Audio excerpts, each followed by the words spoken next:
नमस्कार, मैं हूं आपके साथ गौरव राजेंद्र। बुलेटिन की शुरुआत करते हैं। प्रदेश में हरियाणा सिख गुरुद्वारा प्रबंधक कमेटी के चुनाव होने के पश्चात कमेटी के सम्मानित सदस्यों ने मुख्यमंत्री आवास संत कबीर कुटीर पर भेंट कर सरकार का आभार प्रकट किया है। कमेटी के सभी चयनित सदस्यों को बहुत बहुत बधाई एवं शुभकामनाएं।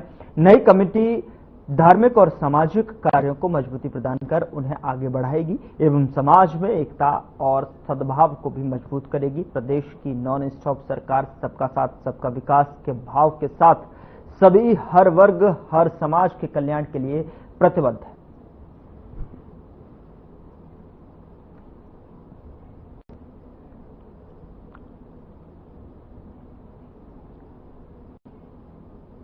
उधर पानीपत के दौरे पर मुख्यमंत्री नायब सिंह सैनी का बयान सामने आया है। उन्होंने कहा कि पानीपत में एक तरफा माहौल है। हमारी पूरी टीम हरियाणा प्रदेश की हर नगर पालिका, नगर परिषद और नगर निगम में जा रही है और ट्रिपल इंजन की सरकार 12 मार्च को हरियाणा में बनेगी और हमारी सरकार 3 गुना गति से काम करेगी। ये मोदी की गारंटी। देखिए, मैं बधाई देना चाहूंगा हमारी मेयर की प्रत्याशी कोमल सैनी जी को और 26 हमारे जो पार्षद आज नॉमिनेशन फाइल किया है। आज नॉमिनेशन के ऊपर इतना बड़ा जनसैलाब, पानीपत के हर घर से व्यक्ति हमारे 26 के 26 पार्षदों और हमारी मेयर की प्रत्याशी कोमल सैनी जी को अपना आशीर्वाद देने के लिए आज नॉमिनेशन पे आए हैं। एक तरफा माहौल पानीपत के अंदर है। मैं पिछले लगभग 5-6 दिनों से हमारे प्रदेश अध्यक्ष मोहनलाल कौशिक जी और हमारी पूरी टीम, हमारे मंत्रीगण पूरे हरियाणा प्रदेश के हर नगर पालिका, नगर परिषद और नगर निगम में जा रहे हैं।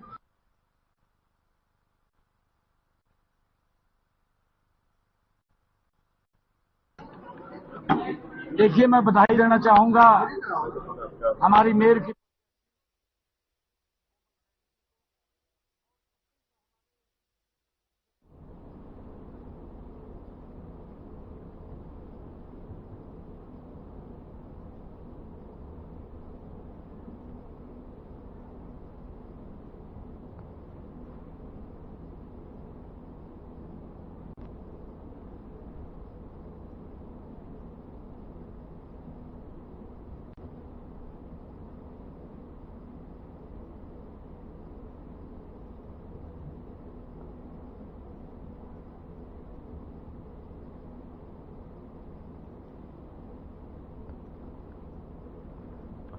ट्रिपल इंजन की सरकार 12 मार्च को बनेगी। ये पानीपत के दौरे के दौरान जो है मुख्यमंत्री नायब सिंह सैनी ने कहा कि जिस तरीके से लगातार जो माहौल देखने को मिल रहा है वो एक तरफा है और यकीनन जो है 12 मार्च को हरियाणा में ट्रिपल इंजन की सरकार बनने जा रही है।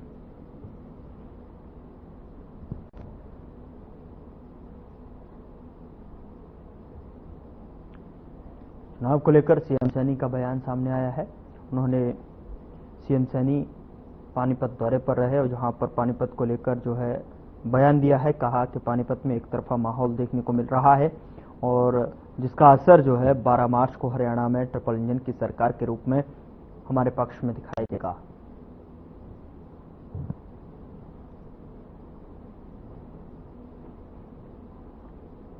खबर पानीपत से है, जहां बीजेपी के प्रदेश अध्यक्ष मोहनलाल बड़ौली ने विपक्ष पर निशाना साधते हुए कहा कि विपक्ष ने जिस तरह से भ्रष्टाचार और कुशासन किया है उसे लोग भूले नहीं हैं। जनता जागरूक है और भारतीय जनता पार्टी के पक्ष में स्पष्ट लहर है। लोगों ने तय कर लिया है कि हमारे लोकप्रिय प्रधानमंत्री नरेंद्र मोदी के नेतृत्व में भारत 2047 तक एक विकसित राष्ट्र बन जाएगा। इस दृष्टिकोण को साकार करने के लिए सभी स्तरों पर भाजपा के नेतृत्व वाली सरकारें देश और राज्य में तेजी से विकास सुनिश्चित करेंगी।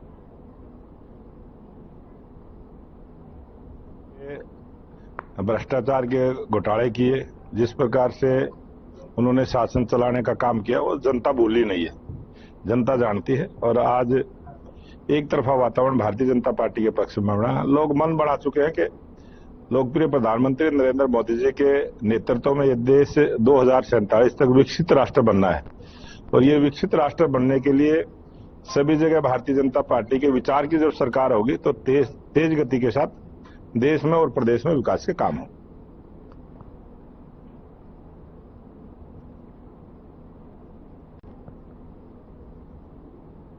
मोहनलाल भड़ोली ने एक बार फिर से विपक्ष ने जिस प्रकार के भ्रष्टाचार के घोटाले किए, जिस प्रकार से उन्होंने शासन चलाने का काम किया, वो जनता भूली नहीं है, जनता जानती है। और आज एक तरफा वातावरण भारतीय जनता पार्टी के पक्ष में बना। लोग मन बना चुके हैं कि लोकप्रिय प्रधानमंत्री नरेंद्र मोदी जी के नेतृत्व में यह देश 2047 तक विकसित राष्ट्र बनना है और ये विकसित राष्ट्र बनने के लिए सभी जगह भारतीय जनता पार्टी के विचार की जब सरकार होगी तो तेज गति के साथ देश में और प्रदेश में विकास के काम हो।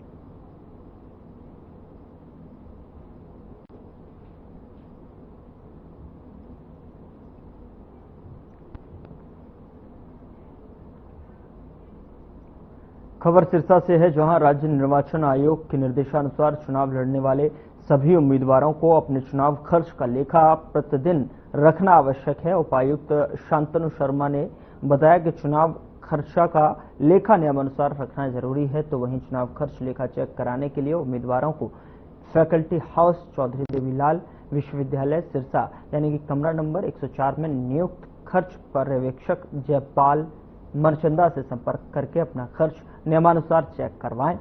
और उन्होंने बताया कि चुनाव लड़ने वाले सभी प्रत्याशी अपने खर्च के लेखे के अकाउंट व रजिस्टर को राज्य निर्वाचन आयोग द्वारा नियुक्त चुनाव व्यय पर्यवेक्षक या इसके लिए नियुक्त की गई खर्च टीम के पास चेक करवाएंगे। राज्य निर्वाचन आयोग के निर्देशानुसार जो है अब प्रत्येक उम्मीदवार जो है अपने खर्चे का लेखा जो है रखना आवश्यक है और चुनाव में कितना खर्च हुआ, क्या किस तरीके से जो है उसका स्टेटमेंट है, वो स्टेटमेंट जो है रखना बेहद ज़रूरी है, आवश्यक है। और उसके लिए उन्होंने बताया कि राज्य निर्वाचन आयोग के जिस तरीके से चुनाव खर्च का लेखा जोखा रखना आवश्यक बताया है, उसी के मद्देनजर जो है उम्मीदवारों को अपने खर्चे का चेक करवाने के निर्देश भी दिए गए हैं। और उसके मद्देनजर जो है उन्होंने बताया गया है कि अपने खर्चे को उसका लिखा हुआ स्टेटमेंट जरूर रखें।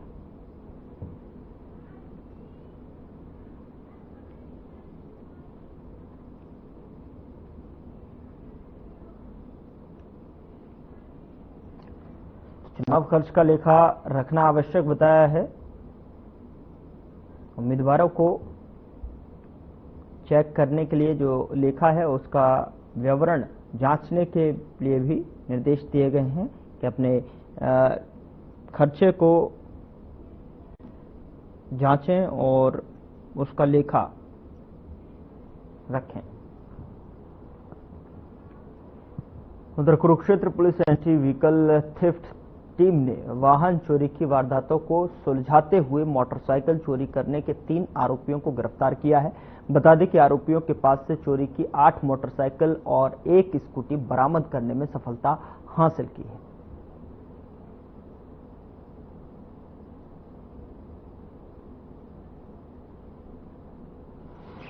इन्होंने 8 मोटरसाइकिल 1 स्कूटी चोरी की। सर इनको नीचे गिरफ्तार किया तो बराड़ा हाइट से और 200 घासा से गिरफ्तार किया था। हाँ पहले तो उनको नहीं है, लेकिन इन्होंने चोरी की है कई मुकदमे में है, तो वो मुकदमे में शामिल है। जैसे तेरह का मुकदमा शाहबाज का था, उसके अंदर जो चोरी की बाइकें हैं उनके अंदर से ये एक तेरह से चोरी है, 2 शाहबाज से है और 2 इस्लामाबाद से और 2 अम्बाड़ा से।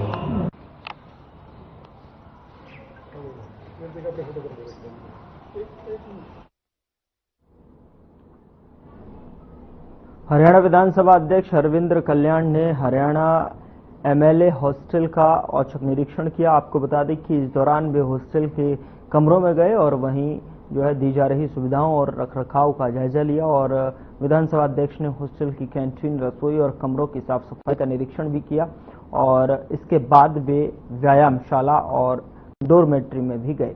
हरियाणा आतिथ्य सत्कार विभाग की कैंटीन की व्यवस्था से अध्यक्ष संतुष्ट नहीं दिखे। वहां सफाई की व्यवस्था विशेष रूप से खराब थी। एमएलए हॉस्टल के पीछे बने लोक निर्माण विभाग के कार्यालय और उसके आसपास की जगह का भी निरीक्षण किया। बता दें कि एमएलए हॉस्टल के बेहतर रखरखाव और व्यवस्थाएं बनाए रखने के लिए उन्होंने हरियाणा लोक निर्माण विभाग और अन्य विभागों के अधिकारियों को निर्देश दिए हैं।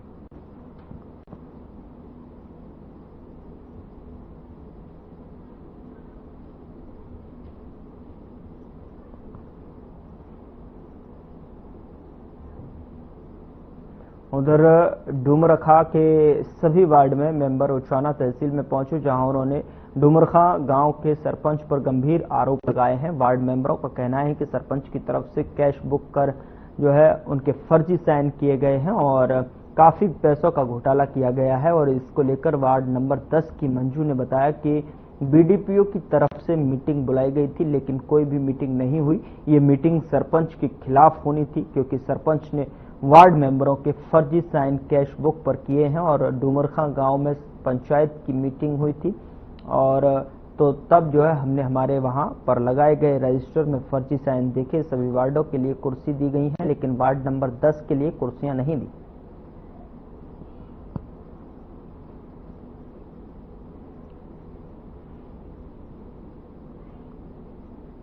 आज मीटिंग बुलाई गई थी जी। मैं डूमरखा से जो हूँ, मैं वार्ड नंबर 10 से मेंबर हूँ और आज कोई मीटिंग नहीं। क्या किस लिए मीटिंग सरपंच के खिलाफ है जी। वो मतलब आज उसने हमारे सिग्नेचर फेंक लिए हुए उस पे। कल भी डूमरखा में मीटिंग हुई थी, वहाँ पे हमने रजिस्टर में हमारे वो देखे थे, फेक सिग्नेचर देखे थे। मतलब आज हमारी मीटिंग रखी हुई थी 25 तारीख की वीडियो है, मतलब अकेले अकेले बंदे को बुलाकर यहाँ पे साइन करवा रहा, लेकिन इसमें मेंबर नाराज है। अकेले अकेले क्यों साइन करवा रहे? वो तो उनको पता है ना सेक्रेटरी साहब को क्यों करवा रहा। आज गांव के सर्वांगीण विकास के लिए सरपंच साहब से प्रार्थना करी थी, वे गांव में सार्वजनिक स्थान पर ग्राम सभा की मीटिंग बुलाई जावे। जब से पंचायत बनी आज तक सार्वजनिक स्थान पर कोई ग्राम सभा की मीटिंग नहीं हुई और 24/2/25 को ग्राम पंचायत की पहली मीटिंग पंचायत घर में हुई। उससे पहले लोगों को पता नहीं कहाँ मीटिंग होती है, क्या होती है। सर मैं वार्ड नंबर 9 का मेंबर हूँ, तो हमने सरपंच के खिलाफ कंप्लेंट करी थी ये 8 जनवरी को। तो बीडीओ साहब ने आज की डेट दी थी कार्रवाई की। इसमें फर्जी साइन है, बहुत धांधली हो रही है ना। कार्रवाई रजिस्टर में साइन गलत सबके फर्जी करा हमारा है। किसके फर्जी साइन करवा? मेंबर करा है खुद। इसी बात पर हम इंक्वायरी चाहते हैं। डूमरखा कला गांव में एक पंचों के द्वारा शिकायत दी गई थी डीसी साहब को, और डीसी साहब के थ्रू हमारे यहाँ फॉरवर्ड हुई थी। तो उसमें डीसी साहब ने जांच करके उसका टिप्पणी मांगी थी बीडीओ साहब की। तो बीडीओ साहब की तरफ से एक लेटर जारी हुआ था कि एक मीटिंग बुलाई जाएगी पंचों की, जिसने शिकायत की है, और सरपंच की।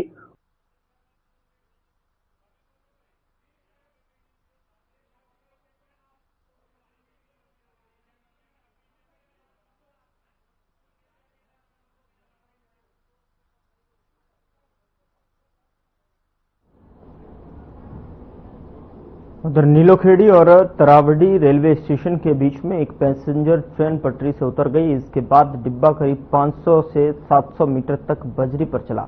बता दें कि डिब्बे में 50 यात्री सवार थे, किसी को कोई चोट नहीं आई है। बता दें कि यह ट्रेन अंबाला से दिल्ली जा रही थी। हादसा अंबाला से दिल्ली की ओर जाने वाली मुख्य रेलवे लाइन पर हुआ है, जिससे कि इस रूट पर ट्रेनों की आवाजाही प्रभावित हो गई। अब इन ट्रेनों को डाइवर्ट किया जा रहा है। सूचना मिलने पर रेलवे के अधिकारी मौके पर पहुंचे और जांच के आदेश दिए हैं। तो वहीं आपको बता दें कि टेक्निकल प्रॉब्लम के कारण यह हादसा हुआ है। फिलहाल डिब्बे को दोबारा पटरी पर लाने की कोशिश की जा रही है।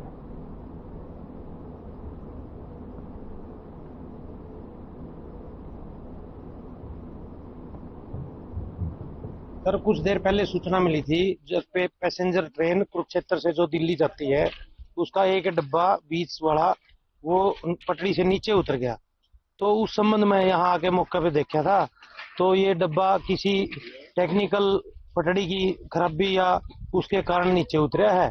इसकी पटरी उतर गई स्टेशन लाइन के ऊपर से। उसके बाद फिर सवारी हरकम मच गई, फिर मगर बचाव हो गया ऊपर वाले की तरह से, किसी का नुकसान नहीं। नीचे आए डब्बे? हाँ जी हाँ, एक डब्बा ट्रैक से नीचे आ गया। कहाँ जा रहे थे, क्या नाम है? मैं कुरुक्षेत्र से पानीपत जा रहा था जी। ट्रेन कौन सी है? ये मेमो पैसेंजर ट्रेन है। हाँ पैसेंजर ट्रेन है। और आमीन से थोड़ा निकलते ही इसमें गड़ की आवाज आई और इसके पहिए नीचे उतर गए लगभग 500 मीटर। और पैसेंजर से चलते ही ये कुदरती लेट थी और मैं पैसेंजर से मैंने कह दिया लेट तो कोई बात नहीं करना है।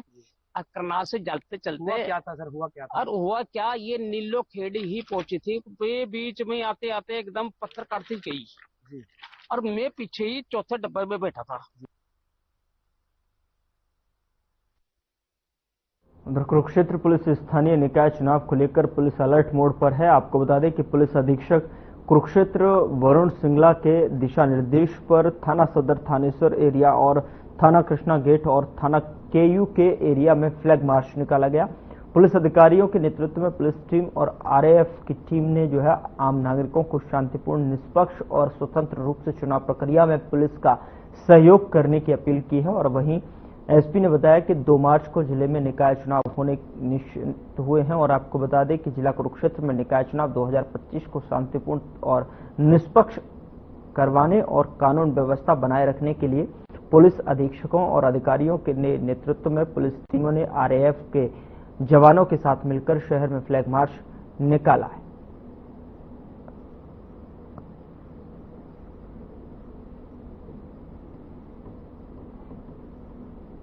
दो मार्च को निश्चित हुए हैं कुरुक्षेत्र में, थानेसर और इस्माइलाबाद में 2 जगह पे हमारे इलेक्शन होने हैं, जिसके संबंध में पुलिस ने प्रॉपर बंदोबस्त सिक्योरिटी अरेंजमेंट अपना कर लिया है। इसमें जितने भी वार्ड्स हैं उसको हमने जो है उसमें से उसकी कैटेगराइजेशन कर ली गई है कि जो संवेदनशील हैं, अति संवेदनशील हैं इत्यादि तरीके से। उसके साथ ही साथ जनता में विश्वास बनाए रखने के लिए हम लगातार फ्लैग मार्चेस कर रहे हैं। हमारे पास आरएएफ की कंपनी, हमारे जिला पुलिस है, सब मिलकर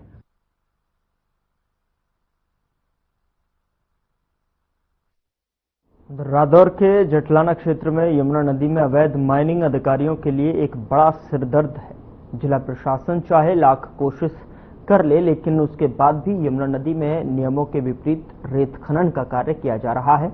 आपको बता दें कि अवैध माइनिंग पर अंकुश लगाने के लिए जटलाना क्षेत्र सहित जिले में 16 जगह नाके लगाए गए हैं। इन नाकों पर 5 अलग अलग विभागों के कर्मचारी 24 घंटे तैनात हैं, जो कि नाके से गुजरने वाली हर गाड़ी का रवाना चेक जो है कर रहे हैं। और आपको बता दें कि ताकि अवैध माइनिंग किसी भी सूरत में ना हो सके।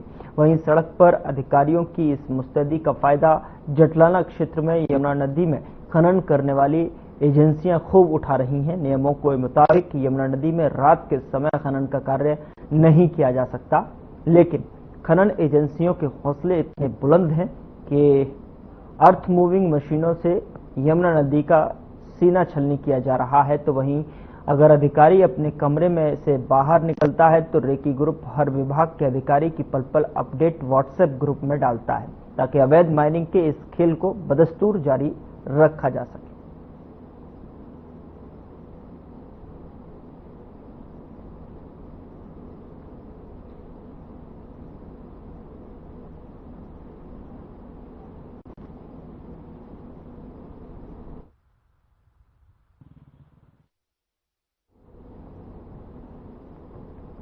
उधर भाजपा के जिला अध्यक्ष सुशील राणा ने कहा कि प्रधानमंत्री किसान सम्मान निधि योजना के तहत एक क्लिक से प्रधानमंत्री नरेंद्र मोदी और मुख्यमंत्री नायब सिंह सैनी ने कुरुक्षेत्र के 63,951 किसानों के खातों में जो है 13 करोड़ 56 लाख रुपए की राशि जमा की है। इस योजना के तहत अब तक कुरुक्षेत्र के हजारों पात्र किसानों के खाते में 320 करोड़ रुपए की राशि जमा की जा चुकी है। भाजपा के जिला अध्यक्ष सुशील राणा सोमवार को कृषि एवं किसान कल्याण विभाग की तरफ से कुरुक्षेत्र के कस्बा शाहाबाद में जिला स्तरीय किसान सम्मान समारोह में विचार व्यक्त कर रहे थे।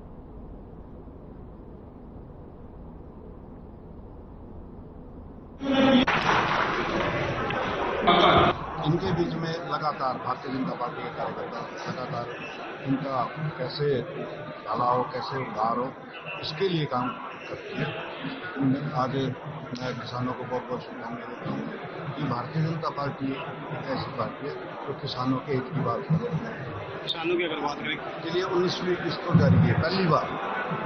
पहली बार उनके खाते में जिस प्रकार से कांग्रेस की सरकार में जो नेता बोलते थे कि हम केंद्र से 100 पैसे भेजते हैं लेकिन धरातल तक 15 पैसे ही पहुंचते हैं, लेकिन भारतीय जनता पार्टी ने ऐसा काम किया कि उनके खाते में 6,000 भेजते तो 6,000 ही पहुंचते हैं। हमारे देश के यशस्वी मुख्यमंत्री प्रधानमंत्री श्री नरेंद्र मोदी नेतृत्व में आज 19वीं किस्त किसानों के खाते में जा रही है और एक विशाल समारोह भागलपुर बिहार में हो रहा है और बहुत से किसान, हजारों की संख्या में, लाखों की संख्या में किसान वहाँ पहुंचे हैं और आपके चैनल के माध्यम से भी मैं सभी किसान भाइयों को बहुत बहुत बधाई और शुभकामनाएं देता हूँ कि आज 19वीं किस्त उनके खाते में डायरेक्ट पहुंचने वाली है। किसान भाइयों से ये संदेश देता हूँ कि ऑर्गेनिक फार्मिंग की तरफ भी आप आगे बढ़ें और जैसे हम बात करते हैं कि आज का हमारा जो खान पान है वो बहुत ज़्यादा पेस्टिसाइड के कारण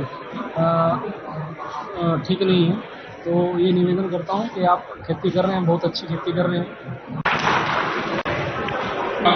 इस संपूर्ण क्षेत्र के जो हमारे, मैं आपका स्वागत और अभिनंदन।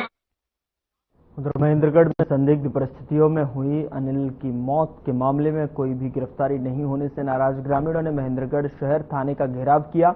बता दें कि सैकड़ों की संख्या में ग्रामीण महेंद्रगढ़ शहर थाने में पहुंचे और पुलिस प्रशासन के खिलाफ जमकर नारेबाजी करते हुए रोष प्रकट किया है। आपको बता दें कि थाने के सामने ही ग्रामीण धरने पर बैठ गए। ग्रामीणों का आरोप है कि पुलिस इस मामले में आरोपियों को बचाने का प्रयास कर रही है और साथ ही आपको बता दें कि सबूतों को भी नष्ट किया जा रहा है।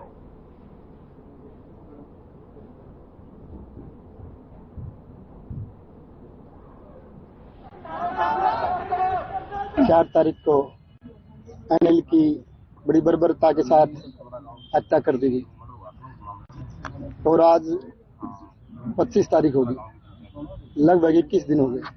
तो 21 दिन से पुलिस ने वे अपराधी सरेआम घूम रहे हैं, राजीनामा के लिए दबाव दे रहे हैं, धमकियां भी दे रहे हैं परिवार को। तो बड़ी संवेदनाहीनता है सरकार की तरफ से, पुलिस प्रशासन की तरफ से। 21 दिन से सरेआम एक हत्या कर दी गई महेंद्रगढ़ शहर में और किसी को भी गिरफ्तार नहीं किया गया है, जबकि अनिल के घर वालों ने बाई नेम दिया, सारे सबूत प्रशासन को दिए। जिस कैमरे में अनिल को बैठा के लेके आए हैं, कैमरे की रिकॉर्डिंग दे दी, बाई नेम दे दी, आदमियों नाम दे दिए, लेकिन प्रशासन अभी तक कोई कार्रवाई नहीं कर रहा। अब ये समझना आ रही प्रशासन पे किस चीज का, किस बात का दबाव है। नहीं तो भाई मर्डर करे हुए अपराधी सरेआम शहर में घूम रहे हैं। मामला तो ये सरेआम मर्डर का है, लेकिन पुलिस प्रशासन हमारी कोई मदद नहीं कर रहा। जो कि पुलिस प्रशासन को सबूत जुटाने चाहिए, वो सबूत हम जुटा कर दे रहे हैं, लेकिन पुलिस प्रशासन हमारी कोई नहीं सुन रहा। पता नहीं पुलिस प्रशासन पर क्या दबाव है या पैसे में बिक रहे हैं, इसके बारे में हमें नहीं पता। पुलिस प्रशासन ने आज तक इस केस के अंदर एक कदम भी नहीं उठाया है। पुलिस प्रशासन से हमें कोई उम्मीद नहीं है कि ये हमारी मदद करेंगे।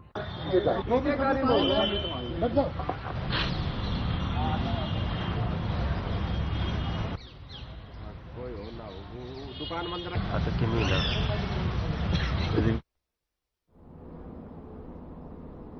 फिलहाल बुलेटिन में इतना ही। नमस्कार।